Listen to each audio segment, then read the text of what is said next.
El placer del texto por Roland Barthes. La única pasión de mi vida ha sido el miedo. Hobbes. Este texto fue editado por primera vez en francés en el año de 1978 en París, Francia, y la primera edición conjunta fue en 1982 y esta última reimpresión es del año 2011 y en este caso es de la editorial, permítame, Siglo XXI Editores. Ficción de un individuo, algún M. del revés, que aboliría en sí mismo las barreras, las clases, las exclusiones, no por sincretismo, sino por simple desembarazo de ese viejo espectro, la contradicción lógica, que mezclaría todos los lenguajes, aunque fuesen considerados incompatibles, que soportaría mudo todas las acusaciones de ilogicismo, de infidelidad, que permanecería impasible delante de la ironía socrática, obligar al otro al supremo aprobio, contradecirse, y el terror legal. ¿Cuántas pruebas penales fundadas en una psicología de la unidad? Este hombre sería la abyección de nuestra sociedad. Los tribunales, la escuela, el manicomio, la conversación harían de él un extranjero. ¿Quién sería capaz de soportar la contradicción sin vergüenza? Sin embargo, ese contrahéroe existe, es el lector del texto en el momento en que toma su placer. En ese momento, el viejo mito bíblico cambia de sentido. La confusión de lenguas deja de ser un castigo. El sujeto accede al goce por la cohabitación de los lenguajes, que trabajan conjuntamente el texto de placer en una Babel feliz. Placer o goce, en realidad, es igual a tropiezo, me confundo. Terminológicamente esto vacila todavía. De todas maneras, habrá siempre un margen de indecisión. La distinción no podrá ser fuente de seguras clasificaciones. El paradigma se deslizará, el sentido será precario, revocable, reversible. El discurso será incompleto. Si leo con placer esta frase, esta historia o esta palabra, es porque han sido escritas en el placer.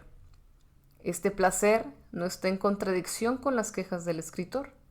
Pero, ¿y lo contrario? ¿Escribir en el placer me asegura a mí, escritor, la existencia del placer de mi lector? De ninguna manera. Es preciso que yo busque a ese lector, que lo rastree, sin saber dónde está. Se crea entonces un espacio de goce. No es la persona del otro lo que necesito, es el espacio, la posibilidad de una dialéctica del deseo, de una imprevisión del goce, que las cartas no estén echadas, sino que haya juego todavía. Me presentan un texto, ese texto me aburre, se diría que murmura. El murmullo del texto es nada más que esa espuma del lenguaje que se forma bajo el efecto de una simple necesidad de escritura. Aquí no se está en la perversión, sino en la demanda. Escribiendo su texto, el escriba toma un lenguaje de bebé glotón, imperativo, automático, sin afecto, una mínima confusión de clics, esos fonemas lácteos que en el maravilloso jesuita Van Ginneken ubicaba entre la escritura y el lenguaje. Son los movimientos de una succión sin objeto, de una indiferenciada oralidad separada de aquella que produce los placeres de la gastrosofía y del lenguaje.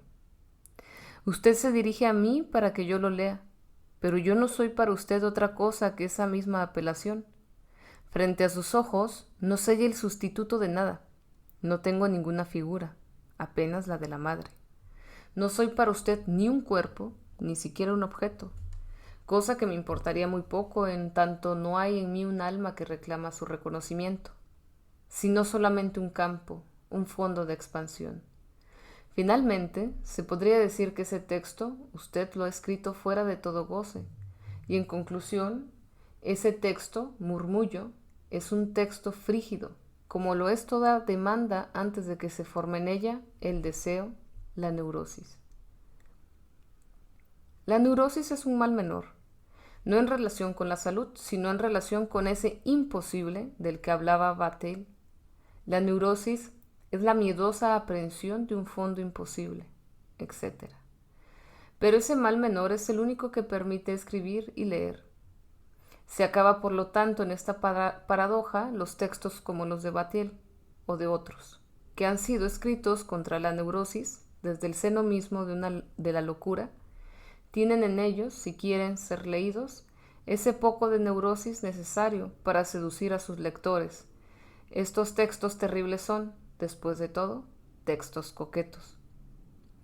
Todo escritor dirá entonces, loco no puedo, sano no querría, solo soy siendo neurótico. El texto que usted escribe debe probarme que me desea. Esa prueba existe, es la escritura. La escritura es esto, la ciencia de los goces del lenguaje, su Kama Sutra. De esta ciencia no hay más que un tratado, la escritura misma. Sade. El placer de la lectura proviene indirectamente de ciertas rupturas o de ciertos choques, códigos antipáticos, lo noble y lo trivial, por ejemplo. Entran en contacto, se crean neologismos pomposos e irrisorios, mensajes pornográficos se moldean en esas frases tan puras que las tomaría por ejemplos gramaticales. Como dice la teoría del texto, la lengua es redistribuida, pero esta redistribución se hace siempre por ruptura. Se trazan dos límites. Un límite, prudente, conformista, plagiario, se trata de copiar la lengua en su estado canónico, tal como ha sido fijada por la escuela, el buen uso, la literatura, la cultura. Y otro límite, móvil, vacío, apto para tomar no importa qué contornos, que no es más que el lugar de su efecto, allí donde se atreve la muerte del lenguaje. Esos dos límites, el compromiso que ponen en escena, son necesarios. Ni la cultura ni su destrucción son eróticos. Es la fisura entre una y otra la que se vuelve erótica. El placer del texto es similar a ese instante insostenible, imposible, puramente novelesco, que el libertino gusta al término de una ardua maquinación, haciendo cortar la cuerda que lo tiene suspendido en el momento mismo del goce. Tal vez haya aquí un medio para evaluar las obras de la modernidad. Su valor provendría de su duplicidad, entendiendo por esto que tales obras poseen siempre dos límites. El límite subversivo puede parecer privilegiado porque es el de la violencia, pero no es la violencia la que impresiona al placer. La destrucción no le interesa. Lo que quiere es el lugar de una pérdida, es la fisura, la ruptura, la deflación, el fading, que se apodere del sujeto en el centro del goce. La cultura vuelve entonces bajo cualquier forma, pero como límite. Evidentemente, sobre todo esto, es allí donde el límite será más nítido, bajo la forma de una materialidad pura, la lengua, su léxico, su métrica, su prosodia. En Lois, de Philip Sollers, todo está atacado, deconstruido. Los edificios ideológicos, las solidaridades intelectuales, la separación de los idiomas, incluso la sagrada armación de la sintaxis, sujeto, predicado. El texto ya no toma por modelo la frase. A menudo es un poderoso chorro de palabras, una cinta de infralenguaje. Sin embargo, todo esto viene a chocar con otro límite, el del metro, decasilábico, de la asonancia, de los neologismos verosímiles, de los ritmos prosódicos, de los trivialismos, por citas. La deconstrucción de la lengua está cortada por el decir político, limitada por la antigua cultura del significante. En Cobra, de Severo Sarduy, traducida por Sollers y por el autor, la alternancia es la de dos placeres en estado de competencia. El otro límite es la otra felicidad. Más y más todavía. Otra palabra más, otra fiesta más. La lengua se reconstruye en otra parte por el flujo apresurado de todos los placeres del lenguaje. ¿En qué otra parte? En el paraíso de las palabras. Es verdaderamente un texto paradisiaco, utópico, sin lugar, una heterología por plenitud. Todos los significantes están allí, pero ninguno alcanza su finalidad. El autor, el lector parece decirles: os amo a todos, palabras, giros, frases, adjetivos, rupturas, todos mezclados, los signos y los espejismos de los objetos que ellos representan. Una especie de franciscanismo convoca a todas las palabras a hacerse presentes, darse prisa y volver a irse inmediatamente. Texto jaspeado, coloreado. Estamos colmados por el lenguaje como niños a quienes nada sería negado, reprochado o peor todavía, permitido. Es la apuesta de un júbilo continuo, el momento en que por su exceso el placer verbal sofoca y balancea en el goce. Flaubert. Una manera de cortar, de agujerear el discurso sin volverlo insensato. Es verdad que la retórica conoce las rupturas de construcción, Anacoluto, y las rupturas de subordinación, Asíndeton, pero por primera vez, con Flaubert, la ruptura deja de ser excepcional, esporádica, brillante, engastada en la vil materia de un enunciado corriente. No hay lengua más acá de esas figuras, lo que quiere decir en otro sentido, no existe sino la lengua. Un asíndeton generalizado se apodera de toda la enunciación de manera que ese discurso tan legible es, clandestinamente, uno de los más enloquecidos que se puedan imaginar. La pequeña moneda lógica está en los intersticios. He aquí un estado muy sutil, casi insostenible del discurso. La narratividad está deconstruida y, sin embargo, la historia sigue siendo legible. Nunca los dos bordes de la fisura han sido sostenidos más netamente, nunca el placer ha sido mejor ofrecido al lector, en tanto existe el gusto de las rupturas vigiladas, de los conformismos enmascarados y de las destrucciones indirectas. Y aunque aquí el logro pueda ser remitido a un autor, se añade un placer de realización. La proeza es mantener la mimesis del lenguaje, el lenguaje imitándose a sí mismo, fuente de grandes placeres, de manera tan radicalmente ambigua hasta la raíz, que el texto no cae nunca bajo la buena conciencia y la mala fe, de la parodia, de la risa castradora, de lo cómico que hace reír. ¿El lugar más erótico de un cuerpo no está acaso allí donde la vestimenta se abre?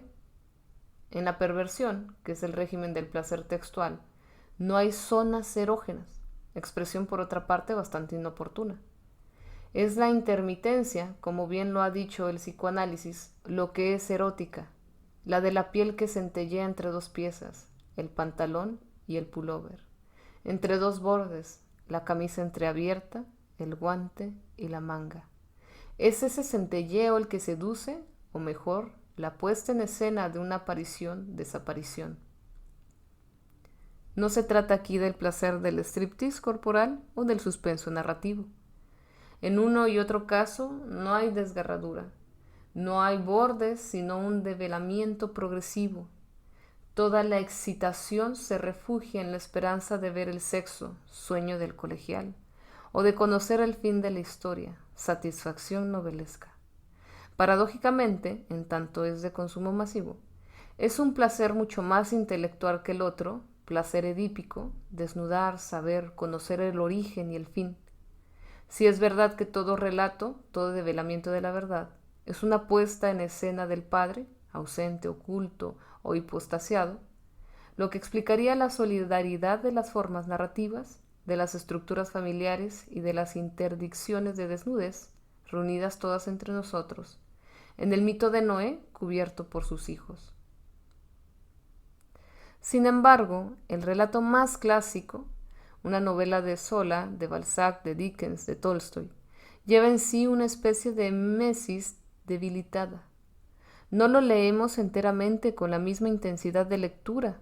Se establece un ritmo audaz, poco respetuoso de la integridad del texto.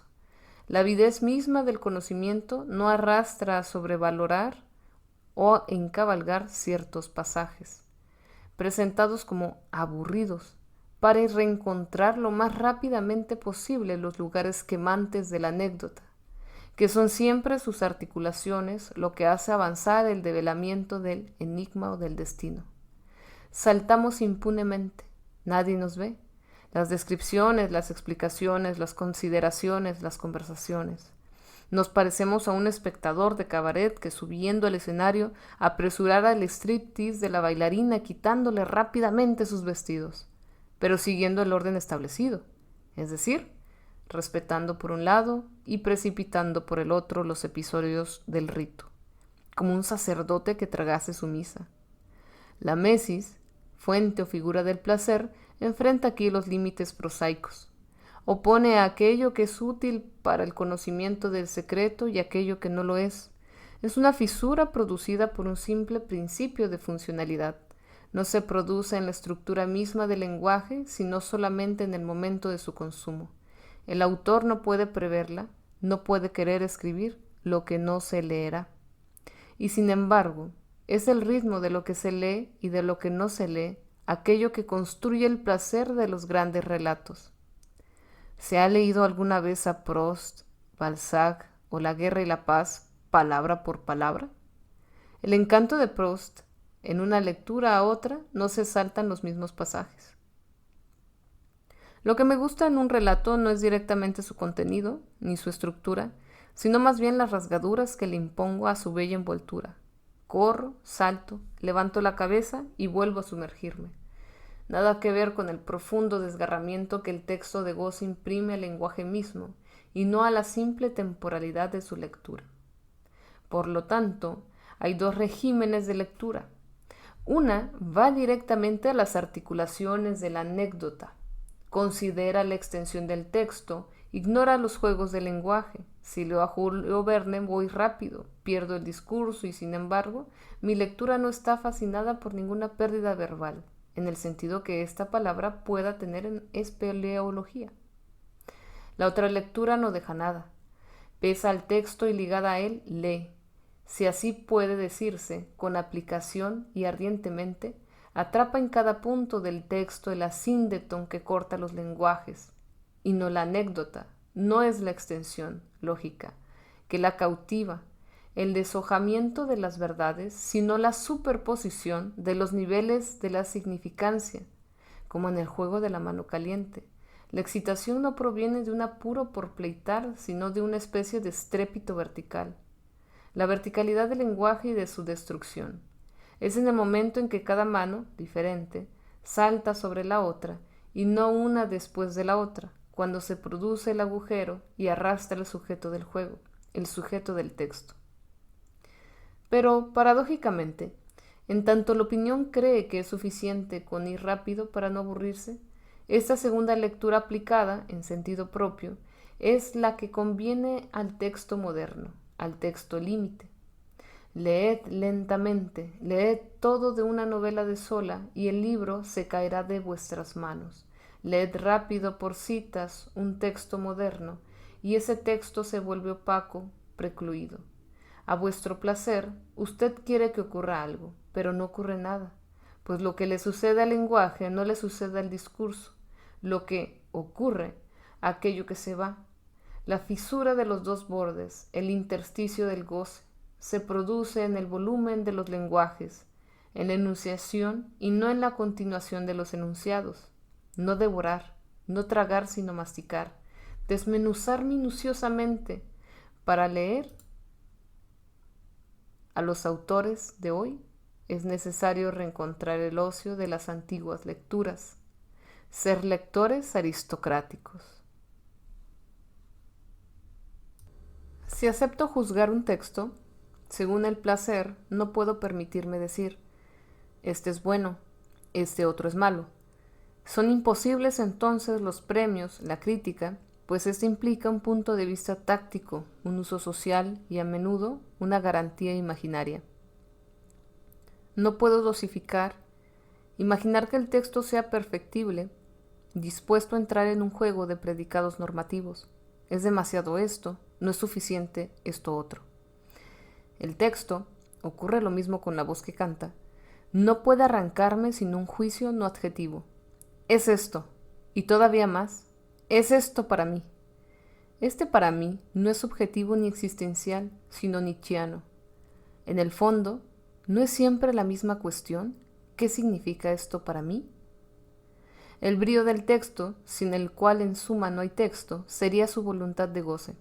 allí mismo donde excede la demanda, sobrepasa el murmullo y trata de desbordar, de forzar la liberación de los adjetivos, que son las puertas del lenguaje por donde lo ideológico y lo imaginario penetran en grandes oleadas.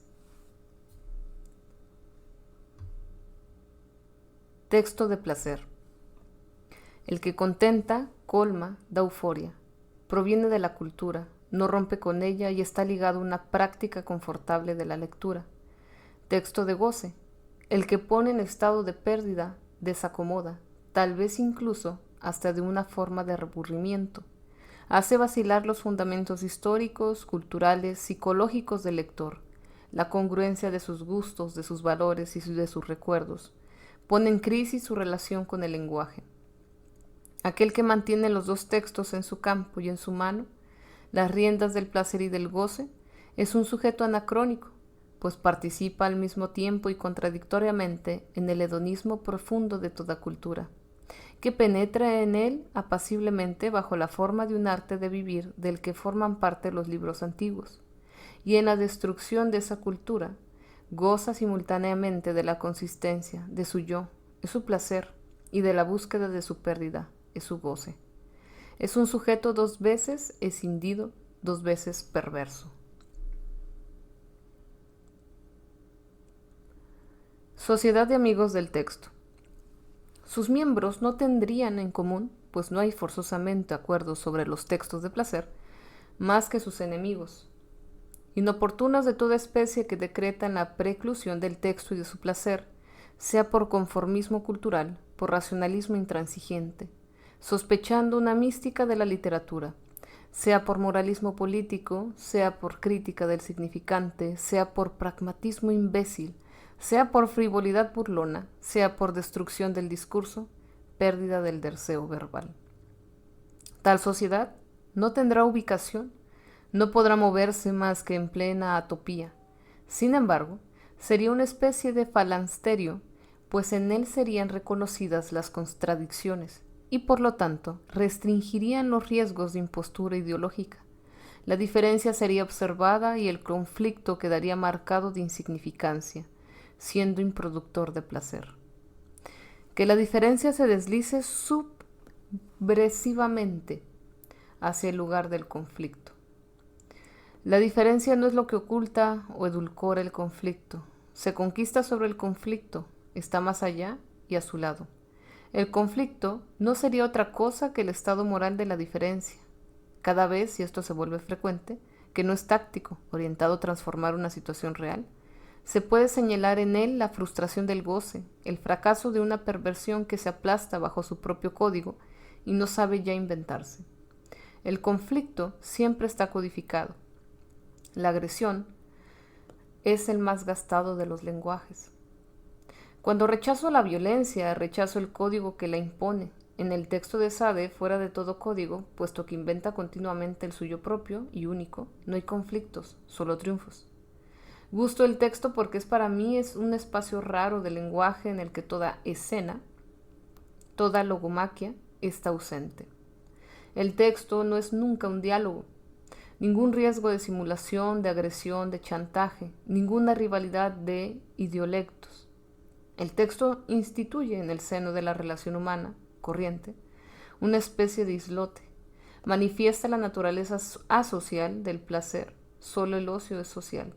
Hace entrever la verdad escandalosa del goce, que aboliendo todo imaginario verbal, puede ser neutro. Sobre la escena del texto no hay trampa. No hay detrás del texto alguien activo, el escritor, ni delante alguien pasivo, el lector. No hay un sujeto y un objeto. El texto caduca las actitudes gramaticales, es el ojo indiferenciado del que habla un autor excesivo. Angelos Silesius. El ojo por el que veo a Dios es el mismo ojo por el que Dios me ve. Parece que los eruditos árabes, hablando del texto, emplean esta expresión. Admirable. El cuerpo, cierto. ¿Qué cuerpo? Puesto que tenemos varios, el cuerpo de los anatomistas y de los fisiólogos, el que ve o del que habla la ciencia, es el texto de los gramáticos, de los críticos, de los comentadores, de los filólogos, es el fenotexto. Pero también tenemos un cuerpo de goce, hecho únicamente de relaciones eróticas, sin ninguna relación con el primero. Es otra división, otra denominación. Con el texto ocurre lo mismo. No es más que la lista abierta de los fuegos del lenguaje, fuegos vivientes, luces intermitentes, rasgos ubicuos, dispuestos en el texto como semillas y que para nosotros reemplazan ventajosamente los semina a eternitatis, los opira, las nociones comunes, las asunciones fundamentales de la antigua filosofía. El texto tiene una forma humana. ¿Es una figura, un anagrama del cuerpo? Sí, pero de nuestro cuerpo erótico. El placer del texto sería irreductible a su funcionamiento gramatical, fenotextual, como el placer del cuerpo es irreductible a la necesidad fisiológica. El placer del texto es ese momento en que mi cuerpo comienza a seguir sus propias ideas, pues mi cuerpo no tiene las mismas ideas que yo. ¿Cómo obtener en un placer relatado aburrimiento de los relatos de sueños, de los relatos parcelados? ¿Cómo leer la crítica? Una sola posibilidad. Puesto que en este caso soy un lector en segundo grado, es necesario desplazar mi posición. En lugar de aceptar ser el confidente de ese placer crítico, medio seguro para no lograrlo, puedo, por el contrario, volverme su voyeur. Observo clandestinamente el placer del otro. Entro en la pervención. Ante mis ojos, el comentario se vuelve entonces un texto, una ficción, una envoltura fisurada. Perversidad del escritor. Su placer de escribir no tiene función. Doble y triple perversidad del crítico y de su lector, y así al infinito. Un texto sobre el placer solo puede ser corto, así como se dice, ¿eso es todo? Es un poco corto, porque el placer únicamente se deja decir en forma indirecta, a través de una reivindicación, yo tengo derecho al placer, y por lo tanto no se puede salir de una dialéctica breve en dos tiempos, el tiempo de la doxa, de la opinión, y el de la paradoxa, de la impugnación. Falta un tercer término distinto del placer y de su censura. Ese término está postergado para más tarde, y en tanto se sujete al nombre mismo del placer, todo texto sobre el placer siempre será dilatorio. Será siempre una introducción a aquello que no se escribirá jamás. En forma similar a esas producciones del arte contemporáneo, que agotan su necesidad inmediatamente después de ser vistas, puesto que verlas es comprender inmediatamente la finalidad destructiva con la que están expuestas. No hay en ellas ninguna duración contemplativa o deleitable. Esta introducción solo podría repetirse sin introducir nunca nada. El placer del texto no es forzosamente un placer de tipo triunfante, heroico, musculoso. Ninguna necesidad de arquearse. Mi placer puede tomar muy bien la forma de una deriva. La deriva adviene cada vez que no respeto el todo y que a fuerza de parecer arrastrado aquí y allá al capricho de las ilusiones, seducciones e intimidaciones del lenguaje como un corcho sobre una ola, permanezco inmóvil haciendo eje sobre el goce intratable que me liga al texto, al mundo. Hay deriva cada vez que el lenguaje social, el sociolecto, me abandona. Como se dice, me abandonan las fuerzas. Por eso otro nombre de la deriva sería lo intratable o incluso la necedad. Sin embargo, si se alcanzara, decir la deriva sería hoy un discurso suicida.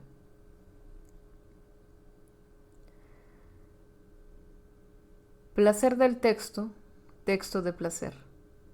Estas expresiones son ambiguas porque no hay una palabra francesa para cubrir simultáneamente el placer, la satisfacción y el goce, la desaparición. El placer es aquí, y sin poder prevenir, extensivo al goce tanto como le es opuesto. Por lo tanto, debo acomodarme a esta ambigüedad, pues, por una parte, tengo necesidad de un placer general cada vez que es necesario referirme a un exceso del texto, a lo que en él excede toda función social y todo funcionamiento estructural. Y por otra parte, tengo necesidad de un placer particular, siempre parte del todo placer, cada vez que necesito distinguir la euforia, el colmo, el confort, del sacudimiento, del temblor, de la pérdida propios del goce. Estoy obligado a esta ambigüedad porque no puedo depurar la palabra placer de los sentidos que ocasionalmente no necesito. No puedo impedir que en francés placer reenvíe simultáneamente a una generalidad, principios del placer, y a una miniaturización. Los tontos están en la tierra para nuestros pequeños placeres. Por lo tanto, estoy obligado a dejar que el enunciado de mi texto se deslice en la contradicción. ¿Será el placer un goce reducido? ¿Será el goce un placer intenso? ¿Será el placer nada más que un goce debilitado, aceptado y desviado a través de un escalonamiento de conciliaciones? ¿Será el goce un placer brutal, inmediato, sin mediación? De la respuesta sí o no depende la manera en que narramos la historia de nuestra modernidad. Pues si digo que entre el placer y el goce no hay más que una diferencia de grado, digo también que la historia ha sido pacificada. El texto de goce no será más que el desarrollo lógico, orgánico, histórico del texto de placer. La vanguardia es la forma progresiva, emancipada de la cultura pasada. El hoy sale del ayer. Rob Grillet está ya en Flaubert, Solers en Rabelais, todo Nicolas de Staël en 2 centímetros cuadrados de Cézanne. Pero si por el contrario creo en el placer y el goce, son fuerzas paralelas que no pueden encontrarse y que entre ellas hay algo más que un combate, una incomunicación.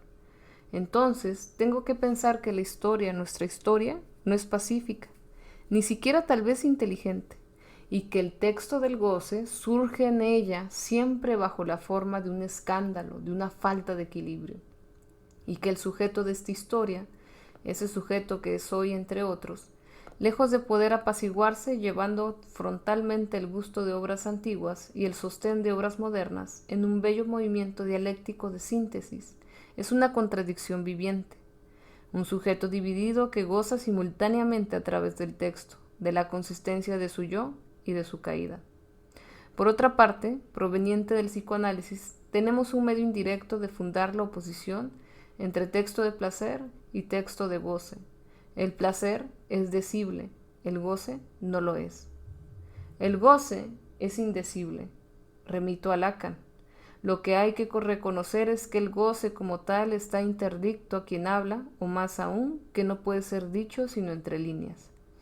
Y a Leclerc, el que dice, por lo que dice, se prohíbe el goce, o, correlativamente, el que goza desvanece toda letra y todo dicho posible, en lo absoluto de la anulación que celebra.